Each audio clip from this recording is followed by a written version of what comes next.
What's up, guys? Welcome back to my channel. Hope everyone's having a great day so far.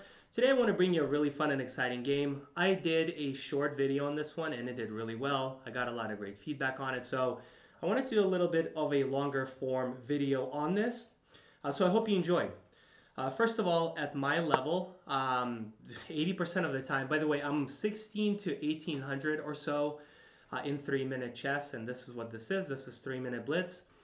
80% of the time my opponents play, 1e4. So I've tried different ways to play against it. Very solid ways, very fun ways, and exciting ways. I've played the Sicilian, I've played the Carl, I've played the Scandinavian in the past. These are all really fun openings. My current weapon, though, is the Alekhine defense, which is 1f6 or knight to f6. Now, for all you non-Russian speakers, it's Alekhine defense, not Alekhine or Alekhine, whatever. I hear that sometimes.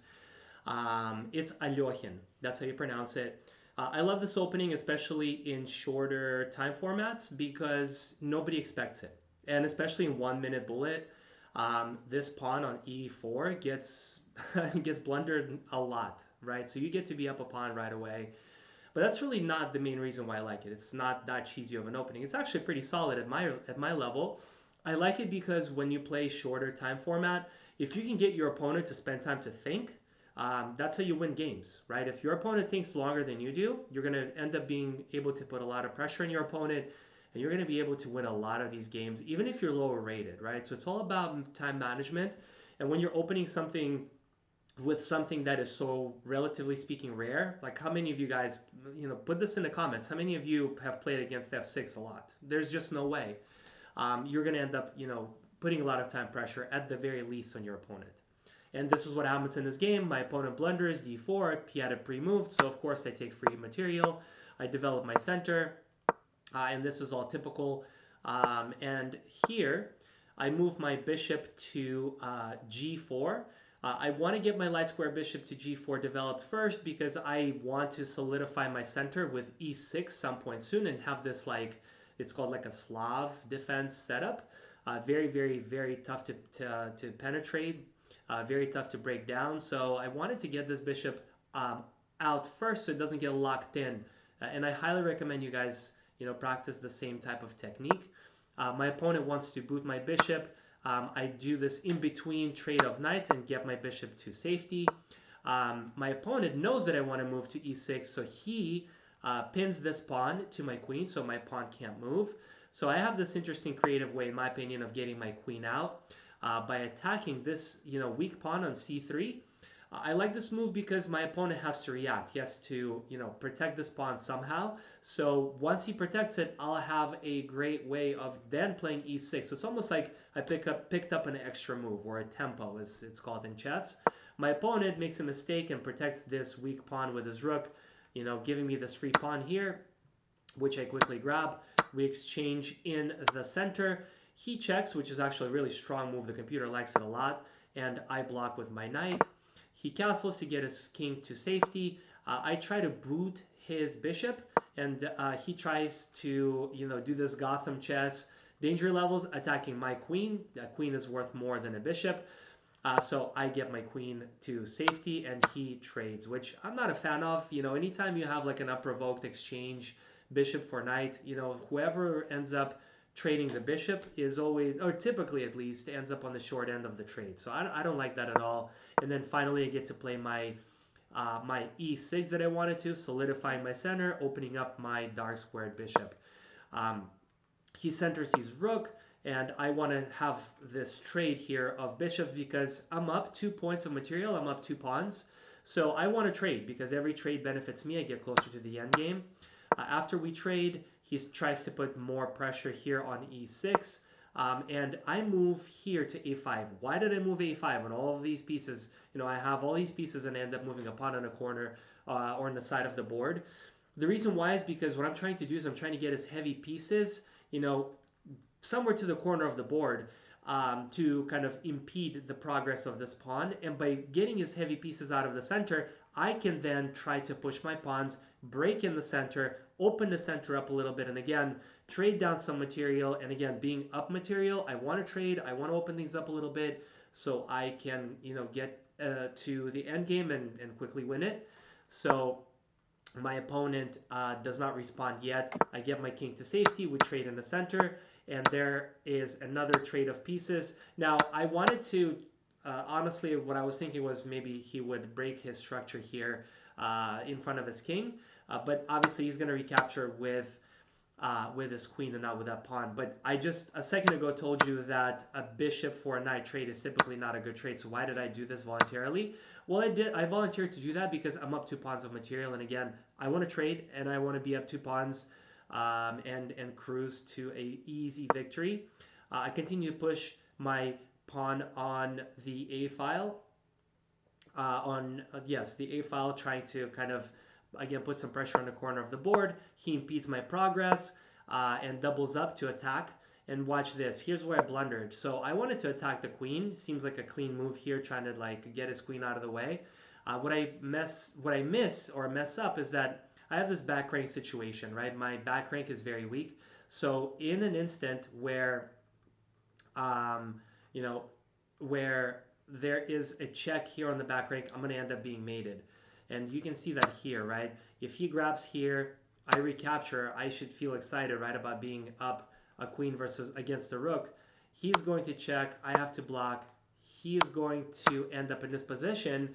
You see the computer says plus 3.6. In human terms, it's even more than that because he has a clean rook and all I have are pawns. So he's going to come in and sweep up all my pawns and checkmate me quickly. I saw that. I did not like that. So I ended up eating crow and just saying, whoops, I messed up. Moving my rook, preserving material, creating some luft to kind of alleviate some of that back rank pressure. And then moving my pawn up here because, he's tricky. He moved this queen down to d3, blocking my luft so that when the back rank checks come, that'll be checkmate. I saw that, I blocked that, and now he forces a trade of rooks. Nothing I can do there. We trade rooks. He comes in trying to attack this weak pawn on f7, and he wants to force a queen trade again. He wants to be up a rook against no pieces, very, very easily winning. But in doing that and having that tunnel vision of wanting to trade, you see this c1 back rank open. So I get in there checking him, and he moves out of the way, and I check him again. Remember this tactic, this right triangle here is going to get you out of a lot of losing positions with a perpetual check, leading to a draw. Remember this, if you ever have it and you're down material, you can secure a draw that way. Now, I, again, threaten this perpetual check. One more time, and he will be, this will be a drawn game. He doesn't want that. He's up a rook, so he blocks the check. I swoop in, checking his king while taking the pawn, taking another pawn.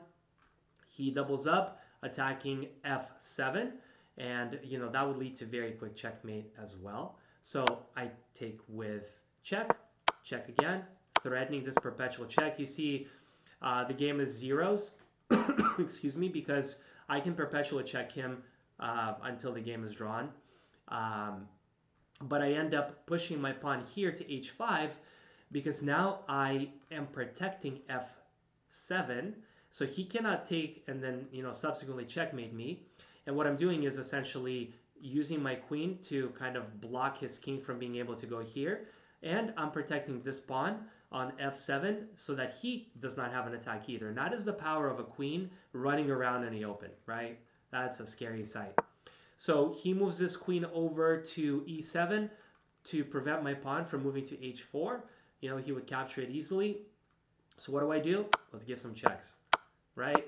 And watch this check right here.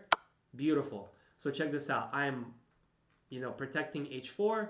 I'm checking his king. And most importantly, I'm protecting f7.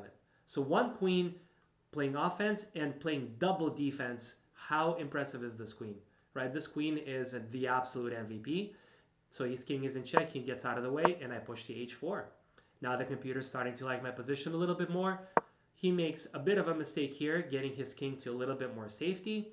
And all I do is push, right? I'm just going to end up queening, and I'm going to end up winning this game. The computer still has this at 0.5, 0.6, as you can see.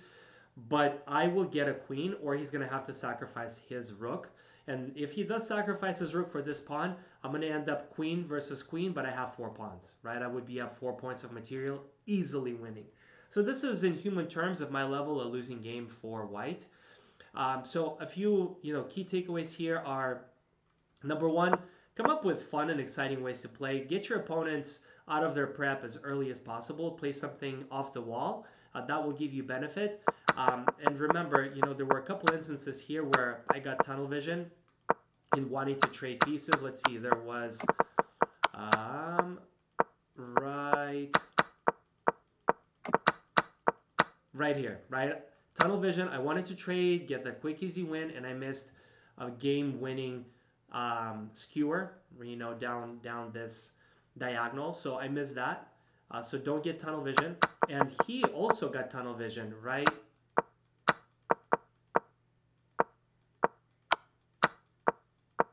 here. He got tunnel vision. He wanted to trade quickly, right? He wanted to trade and be up, all this material. The only piece on the board is his. He wanted that very quickly, but because he was so focused on that, he forgot about his back rank. So don't get tunnel vision in trying to trade down and get a cheap little win. Always look for tactics and always think about what happens next. And then, of course, remember this, right? Triangle. It'll get you out of a lot of trouble. This is a great way to draw games when you're down a lot. It saved my behind quite a few times. So I hope you enjoyed this. I love this game. It was a really fun comeback. I'll continue posting fun comeback games, beautiful checkmates, etc. Let me know in the comments what you think of this content. What kind of opening do you have against 1e4? What do you recommend for me to try? And what would you like to see on this channel? Thanks so much. Peace.